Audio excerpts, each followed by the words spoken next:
This is a demonstration on making darts. Darts are triangular folds of fabric stitched to a point. The purpose of a dart is to control fullness and give shape to fitted clothing. Darts should point to the fullest part of the body and end about 1 inch from the body curve. You can see here, this is the bodice of a dress, and they have put darts to make a curve for the chest of a woman and then for the waist around, since we are circular.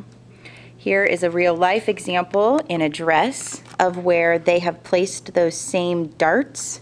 There is one here on both sides to create a curve right here in the fabric, and then also there are 2 on the front of the dress coming up from the waist to add a curve from the waist of the dress.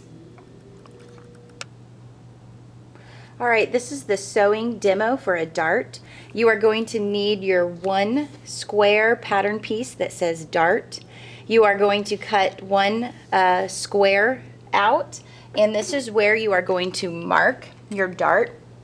To mark your samples, it is easiest if you, sometimes I use a pen, you can also use your finger, and just carefully lift up the pattern as best you can to get as precise as you can to where the pattern piece is. I am putting a dot at the top of the dart like it is done on the pattern, and then I want to try and put a dot where the circles are on the wider part of the dart. Once I get those dots, I then kind of use my pattern piece to kind of connect the dots. Here's my 3, and then I'm going to kind of use the pattern piece to actually draw a dotted line or a straight line to connect those dots. I am making a triangle on my fabric that is going to represent my dart.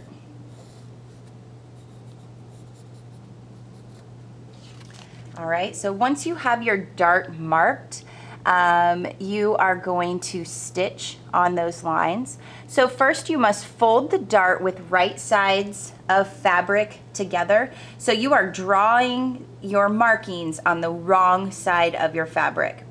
You will fold your fabric with right sides together, matching up those stitches. And you kind of got to guesstimate.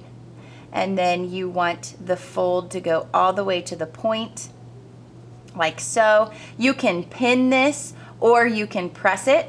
I have already pressed mine so that it kind of stays still while I'm going to be sewing. And then you are going to start stitching from the wide end of the dart all the way to the point.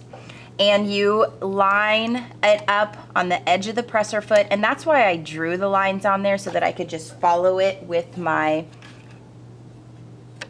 presser foot. So hold on to your tails. You're going to go forward 2 or 3 stitches, back stitch, and then you're just going to stay on that line, stitching from the widest end of the dart all the way down to the point.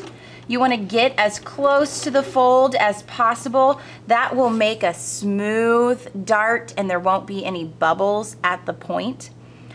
Do not backstitch at the end. You're just going to get as close to the dart as possible, and you're going to go right off the edge and then lift up your presser foot and pull that out with the tails. And then I tear them, but leave them long enough, because you are then going to take your tails and you're going to just tie a little knot down at the bottom of the point of your dart.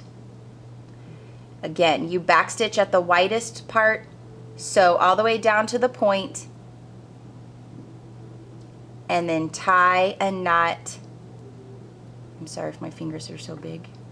Tie a knot at the end. You will then trim your tails, and you will open up your dart, and that is what you will press to one side, and it has made a nice curve in our fabric. And that is what you can use on to create a curved line in your fabric.